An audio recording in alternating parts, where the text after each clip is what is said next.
आपलं स्वागत आहे। मागील व्हिडिओमध्ये आपण एक्सरसाइज 1.1 मधील 2 प्रॉब्लेम्स बघितले आहेत। आता आपण थर्ड प्रॉब्लेम बघणार आहोत। त्यापैकी 3 प्रॉब्लेम्स तुम्हाला होमवर्क म्हणून दिलेले आहेत आणि 3 प्रॉब्लेम्स आपण इथे सॉल्व्ह करून घेत आहोत। तर एक्सरसाइज 1.1 क्वेश्चन 1 6th प्रॉब्लेम आपण डायरेक्ट सोल्युशन स्टार्ट करूया। बघा सोल्युशन मध्ये काय होईल बघा, let y equal to square root 3x minus 5 minus 1 upon square root 3x minus 5 raised to 5। दिलेला जे फंक्शन आहे ज्याचा आपल्याला डेरिव्हेटिव्ह काढायचा आहे त्याला मी काय मानलो, y मानलो। ओके, आता काय करूया, differentiate with respect to x। Differentiate with respect to x। Okay, मग काय होईल, differentiate with respect to x म्हणजे काय, दोन्ही साइडला dy by dx attach. Okay, so dy by dx attach, d by dx attach. आता इथे काय होईल बघा, 3x minus 5 minus 1 upon square root 3x minus 5 raised to 5। दोन्ही साइडला d by dx अटॅच केलं। ओके, लेफ्ट हँड साइडला काय ऑपरेशन करायची गरज नाही, आपल्याला गरज आहे की राइट RHS ला d by dx operator operate करायचं आहे। पण इथे बघा d by dx म्हणजे डेरिव्हेटिव्ह ऑफ एक ब्रॅकेट आहे आणि रेज टू 5 म्हणजे एक फंक्शन आहे, फंक्शन रेज टू n आहे म्हणजे x रेज टू n सारखं करा। काय होईल, n into n किती आहे, n 5 किती, value of n is 5, n into x raise to x म्हणजे हा ब्रॅकेट म्हणजे काय होणार, square root 3x minus 5 minus 1 upon square root 3x minus 5 raised to किती होणार, n minus 1 म्हणजे काय ना 5 minus 1, n किती आहे 5 minus 1। ओके, into बघा मी सांगितलेलं चेन रूल मध्ये काय होतं, पहिल्यांदा पूर्ण फंक्शनचा पूर्ण या फंक्शनचा डेरिव्हेटिव्ह घेतला जातो आणि परत हा पॉवर सोडून द्या, परत या बेसची बाहेरून आत म्हणजे या बेसची परत काय घेतली जाते, डेरिव्हेटिव्ह घेतली जाते। म्हणजे या फंक्शनचा डेरिव्हेटिव्ह म्हणजे काय, d by dx of square root 3x minus 5 minus 1 upon square root 3x minus 5 एवढं येईल। ओके, आता बघा याच्यामध्ये काय होईल, equal to 5 as it is square root 3x minus 5 minus 1 upon square root 3x minus 5 raised to काय होईल बघा, 5 minus 1 म्हणजे काय 4 into आता हा जो d by dx आहे हा डेरिव्हेटिव्ह ऑपरेटर आहे आणि हा मायनस म्हणजे सबट्रॅक्शन वर काय होणार, हा लिनियरली ऑपरेट होणार म्हणजे काय, d by dx ना आपण या ब्रॅकेटला गुणू शकतो। तर गुणूया, काय होईल बघा, d by dx of square root 3x minus 5 minus d by dx of 1 upon square root 3x minus 5 आणि काय होईल तर ब्रॅकेट कंप्लीट होईल। आता इक्वल टू काय बघा, हा पार्ट ऍज इट इज येईल म्हणजे काय 5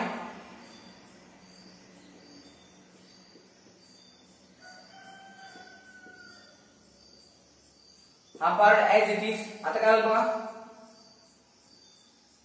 d by dx of square root 3x minus 5 म्हणजे काय होणार आहे, रूटचा डेरिव्हेटिव्ह काय असतो 1 upon 2 रूट x चा, इथं रूट आहे ना, रूटचा डेरिव्हेटिव्ह असतो 1 upon 2 रूट, पण या रूटच्या आत काय 3x minus 5 आहे काय, फक्त x नाही लक्षात घ्या।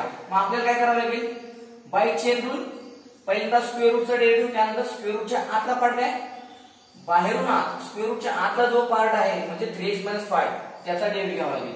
म्हणजे इथं काय येईल 1 upon 2 रूट x म्हणजे 3x minus 5, आपल्यासाठी रूट x काय आहे, x काय आहे इथे 3x minus 5, रूटच्या आतलं जे आहे ते आपलं x आहे, into d by dx of 3x minus काय होईल 5। आता इथे minus d by dx of 1 upon square root आहे बघा. आता इथे मी जरा थोडस डिटेल देतो. डी बाय डीएक्स ऑफ काय होईल बघा. स्क्वेअर रूट म्हणजे काय असतं. स्क्वेअर रूट म्हणजे पॉवर किती हाफ. म्हणजे इथे काय होईल d by dx of 1 upon 3x minus 5 raise to काय होईल हाफ होईल. काय होईल race to half.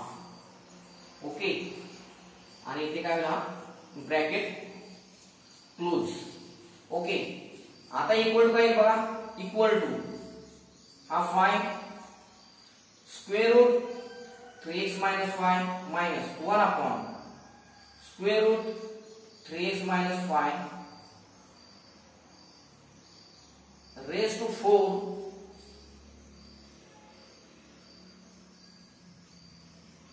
1 upon 2 root 3x minus 5 into काय होईल बघा इथे आता d by dx of 3x minus 5. 3x minus 5 म्हणजे इथे काय झालं आता बघा मध्ये मायनस चिन्ह आहे.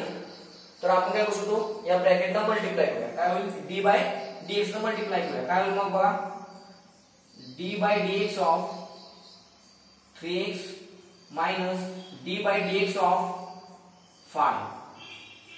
ओके. मायनस आता इथे बघा d by dx of 1 upon मनाच्या मान त्याला एक्स म्हणूया. X raise to n. N किती हाफ. एन किती इथं this half is our n. मग 1 upon x raise to n चा काय फॉर्म्युला आहे सांगितलेला आहे मी. Minus n. मायनस एन म्हणजे देणार minus half upon x raise to n plus 1 म्हणजे किती 3x minus 5 raise to n plus 1 म्हणजे हाफ प्लस 1. Half plus 1. पण हा काय कशाचा डेरिव्हेटिव्ह झाला 1 upon x raise to n चा झाला. आता राहिला का x म्हणजे काय ना d by dx of into d by dx of 3x minus 5. म्हणजे आणि काय केलं या पॉवरचा डेरिव्हेटिव्ह घेतला. त्यानंतर काय करणार 3x मायनस 5 चा डेरिव्हेटिव्ह. येते लक्षात. आणि मग काय होईल हा ब्रॅकेट क्लोज. आता काय होईल बघा इथे equal to 5 square root 3x minus 5 minus 1 upon square root 3x minus 5 raise to 4 into बघा आता इथं सिम्प्लिफाय काय होईल 1 upon 2 root 3x minus 5 into 3x. आता 3x differentiate with respect to x लक्षात घ्या. x with respect to x derivative आहे आपला. x इथं व्हेरिएबल आहे 3 कॉन्स्टंट आहे. तर 3 कॉन्स्टंट काय करणार डेरिव्हेटिव्ह मध्ये भाग घेणार नाही. So this is 3 as it is 3 dx by dx म्हणजे 3 बाहेर येणार डेरिव्हेटिव्ह मध्ये भाग घेणार नाही. मायनस इथं काय d बाय dx ऑफ 5 आणि 5 काय आहे कॉन्स्टंट. आणि कॉन्स्टंटचा डेरिव्हेटिव्ह असतो 0. किती 0 minus minus plus this minus plus. So only remaining half म्हणजे 1 upon 2 into bracket 3x minus 5 raise to half plus 1 means 3 by 2. 3 by 2 इंटू आता काय बघा d by dx of 3x minus 5 म्हणजे काय सेम तसंच काय होईल d बाय dx ना ब्रॅकेटला मल्टिप्लाय करा. काय होईल d by dx of 3x minus d by dx of 5 bracket close. आता यानंतर काय होईल बघा इक्वल टू काय 5 into bracket root 3x minus 5 minus 1 upon square root 3x minus 5 raise to 4 into bracket काय बघा. आता इथे काय होते बघा दिस एज इट इज आता 0 आहे. dx अपॉन dx म्हणजे 2 अपॉन 2 1 3 अपॉन 3 1 तसं dx अपॉन dx किती 1 म्हणजे काय येणार इथं 3 इंटू 1 3 इंटू 1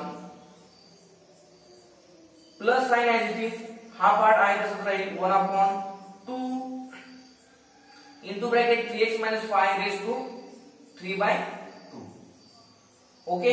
आता यानंतर बघा 3x त्यामध्ये 3 कॉन्स्टंट आहे मग बाहेर येईल 3 इंटू काय dx बाय dx होईल. dx बाय dx होईल मायनस 5 कॉन्स्टंट, त्याचा डेरिव्हेटिव्ह 0, त्याचा डेरिव्हेटिव्ह काय होईल ते 0 येईल. ओके, येते लक्षात. आणि हा ब्रॅकेट क्लोज. आता याच्यात बघा इक्वल टू काय होईल बघा, रेज टू 4. ओके, आता याच्यात काय होईल 1/2 रूट 3x मायनस काय होईल बघा इथे 5 इंटू 3 इंटू 1 3 होईल फक्त 3 प्लस येथे तुमच्या लक्षात बघा मायनस मायनस प्लस हाफ याला हात मल्टिप्लाय केलेला आहे. ओके, त्यानंतर काय झालेलं आहे इथं याचे सेपरेट डेरिव्हेटिव्ह घेतलेले आहे. आता काय होईल बघा इथे 1/2 into bracket 3x minus 5 raise to 3/2 into काय होईल बघा इथे सेम dx ला dx गेलं 1 येणार म्हणजे 3 इंटू 1 ब्रॅकेट क्लोज. आता इथे काय होईल बघा equal to 5 into bracket root 3x minus 5 minus 1/रूट 3x मायनस 5 रेज टू 4 हे ऍज इट इज राहील. आता फक्त चेंज काय होईल फक्त तुमचा इथे लक्षात, तर हे 3/2 म्हणजे 3/2 root 3x minus 5 plus 3 to 1 3 upon 2 म्हणजे 3/2 इंटू ब्रॅकेट काय येते 3x minus 5 raise to 3/2. Okay, तर अशा पद्धतीने काय केलेलं आपण हा डेरिव्हेटिव्ह फाइंड आउट केलेला आहे. एक्सरसाइज 1.1 क्वेश्चन नंबर 1 आपण 6th प्रॉब्लेम सॉल्व्ह करून काय केलेला आहे कंप्लीट केलेला आहे. Thank you for watching my